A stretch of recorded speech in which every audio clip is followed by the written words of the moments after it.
Good morning po sa inyong lahat, sir, mga madam. Andito po ako ngayon sa bayan ng Balungaw, Pangasinan. Ayan. So, along Spalt Road, ito yung umpisa ng lupa nating tinignan. Ito po ay 2 hectares mahigit. Ayan, 2 hectares, 2.2 yata pero ang alam ko. Pero i-check ko po yung kanyang title. So, ang frontage nito nasa 40 meters frontage, more or less, mula dito tapos hanggang doon sa may talahib na yan, yun yung dulo. So napakalapad po nung frontage ito, tapos pahaba po siya, malapad, at may dalawang fish pond daw na medyo malaki at dalawang maliit. So pag papaliparan natin ng drone para makita ninyo, ito po ay titulado tsaka pangalan po ng ating seller, kaya wala pong extrajudicial settlement. So ang presyo nga lang nito kasi napakalapit lamang po ng ayan, provincial road kasi yan. Yan, provincial road na yan. So ito naman barangay provincial road din to. So nakalagay na provincial road dahil yun po yung registered po nung nagpagawa po ng daan dito noon, yung dating gobernador ng Pangasinan. So ito po yung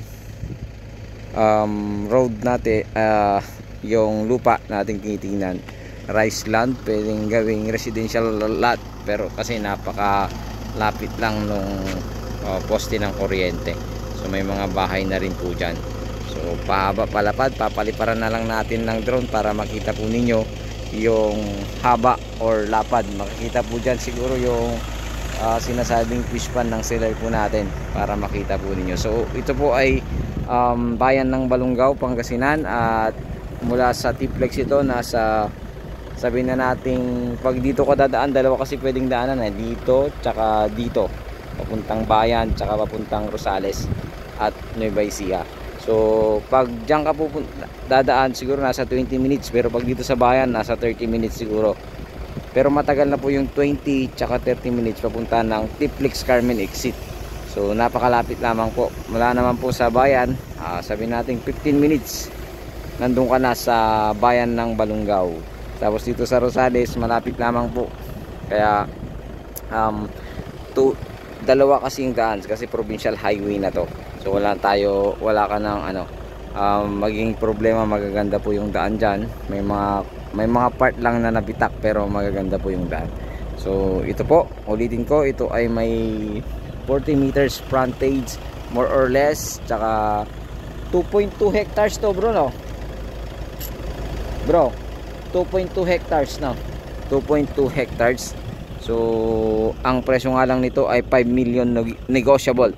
So makakatawad naman tayo sa seller kung sakali, alam ko naman po makakatawad.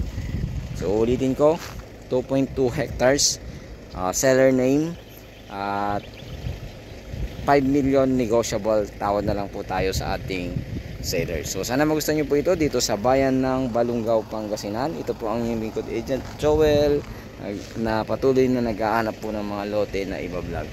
So kung magustuhan nyo po ito, tawagan nyo lang po ako sa aking numero at sa aking Facebook account, at ilalagay ko po sa description o yung title, yung kabuuan ng lupa, saktong sukat ng lupa.